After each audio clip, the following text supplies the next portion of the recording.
Well, I didn't think it to me it doesn't seem It that was much a of a secret to us, actually. Yeah, but it doesn't seem that much of a secret at all because it's like there's big posters. I mean, that kind of means it's not a secret, right? It's not like we were just showing up and playing and nobody knew. But we didn't realise that until we got here. So I don't really know what to say.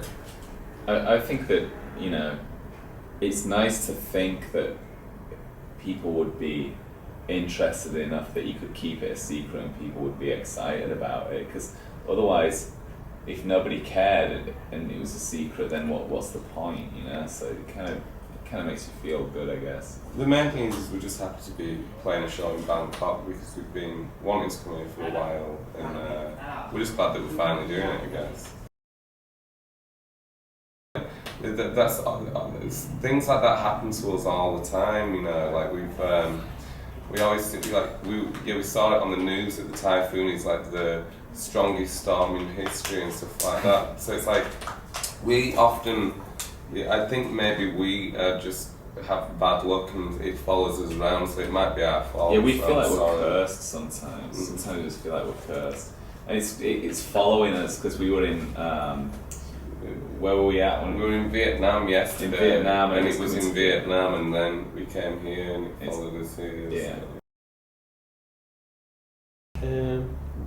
I think that the main thing is that it's always like when you're on tour, it's always good to try and know or meet someone that actually lives in the city, just so that you don't end up feeling like a tourist, because it's very easy to to fall into those routines. So the only tips that, it's nice to have we don't really care about having a particularly nice hotel or anything like that. It was just we like to go out and see what's going on and meet people and get an idea of the local get a bit of local knowledge. Really, I think that's the most important thing. Yeah, just to see the real side of the city as opposed to the tourist side of the city. That's.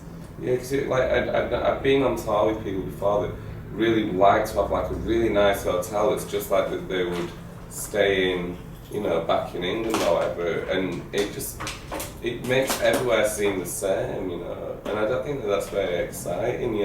When we come to different countries, we want it to feel different, so that's all that we would suggest, I think.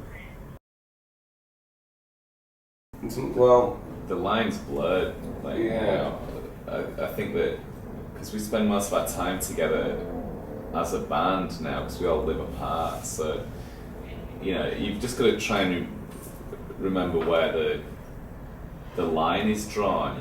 Because when we grew up together, we would just hang out and talk about music anyway, and we would just hang out and play music. That was our hobby. So I think nothing's really changed on that count. I do think though that if the storm's coming outside, but I do think that if we weren't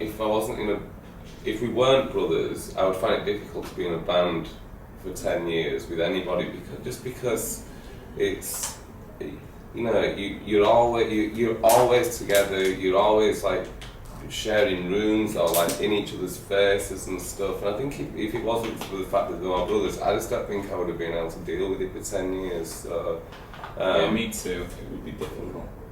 Sometimes just got to keep it a little bit. Well, he would play either second guitar or he would play keyboards, I guess. Or hopefully he would be a she and do high harmonies on the songs. Yeah, we kind of wanted another brother, didn't we, before Johnny joined, but kind of. We got like another band member who wasn't a brother. Yeah, that was a Johnny different vibe. Yeah. I think we kind of said he was an honorary brother. He was like the fourth German for a little bit. So, yeah. There's a band called Chastity Belt that I like from Seattle. All girl band, and it's kind of like weirdo pop. It's good. I generally listen to all this stuff, so I'm not really that sure about new things. So.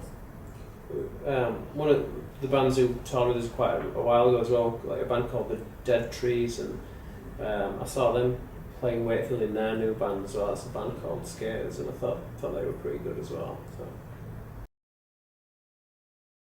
Writing a book, yeah, maybe. I always joke about it, you know, when I get to the point when I'm on tour and I'm just sick of touring, I always say maybe it's time I just wrote my memoirs, you know, that's kind of my way of checking out. But it would be difficult because when you're in a band and when you're in an industry like that, then it's almost just like dishing the dirt on people because everybody knows who you're talking about. There'd be a lot of things that we've experienced and gone through that, yeah, you'd be constantly calling up people's lawyers and saying, is it okay if I say this, is it okay if I say that, because all the stories involve other people that probably wouldn't take too kindly to some of the things that you had to say. Try and be discreet, really. Yeah. And to be honest, my